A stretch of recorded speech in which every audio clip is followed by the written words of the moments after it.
Magluto tayo ng hapunan. Ang lulutuin natin ay chicken apritada para sa ating ulam ngayong gabi. Ginisa na natin yung manok, sibuyas, bawang, saka gisa-gisa lang. Tapos nilagyan natin ng tomato sauce. Mekos natin.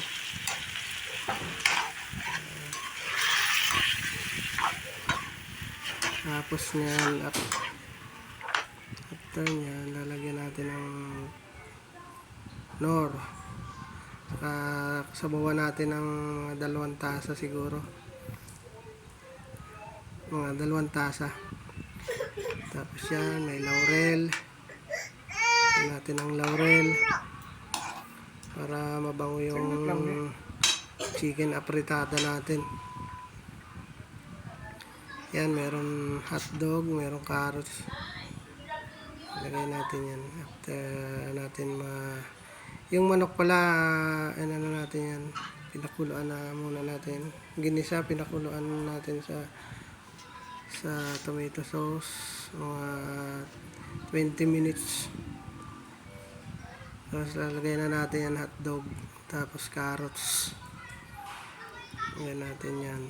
Para sumarap yung ating chicken apritada.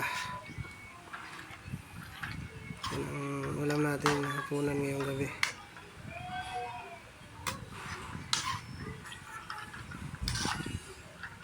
Mekos ulit. Mekos.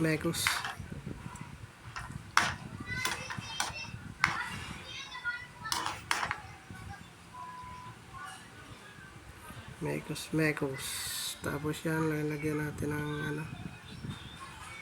yung carrots. Lagyan na yung carrots.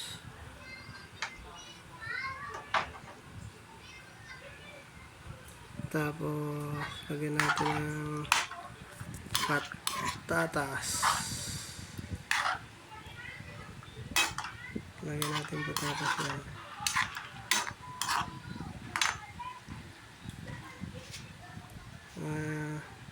Paminta muna, lagyan natin paminta. Yan. Paminta. Lagyan natin ng paminta. Mekos ulit. Mekos. Labay na yan.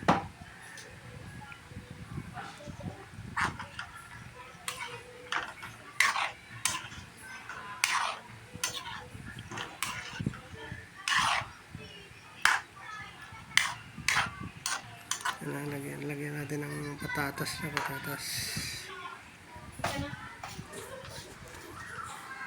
Drink water.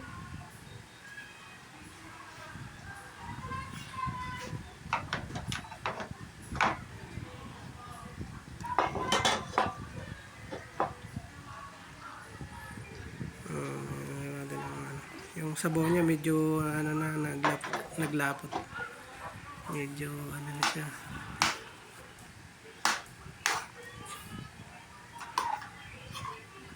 Yan na, lapit na maluto ating chicken apritada.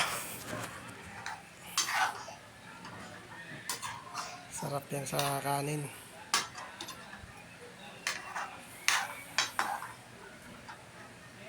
Medyo lumapot ng kunti yung sabaw. Palambutin lang natin ang patatas. Yun. Medyo na. Ito na, meron ng timpla yan. Nalagyan nga pala natin yan ng kunting asukal.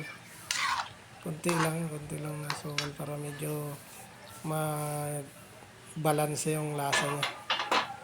Saka yan, nilagyan natin ng green peas. Yun yung huli kasi yung green peas ay malambot na yan. Luto na. Natin ang luto. Yan, malapit na maluto ang ating chicken apritada.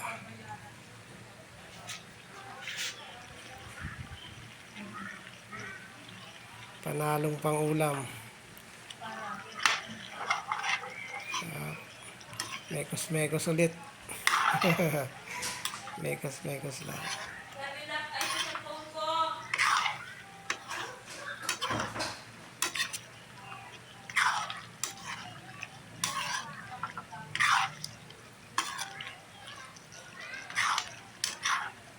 Up, pwede na. Pwede na yan.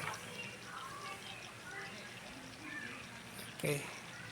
I-plating na natin. Lagyan natin sa mangkok. Yan, andyan na. Tikman na natin yan. Chicken na fritada na yan. Hawakan mo itong malaki. Tikman na natin ang chicken na fritada. Nakuha na tayo ng serving spoon yan para meron tayong serving spoon. Hindi nakasubo ko ng first bite. Tikman na natin ang chicken na fritada. Bigyan. Lagyan natin ng sarsa. Yun. Yun. Huwag mo lang pakita ang mukha ko. So, wala nang first bite.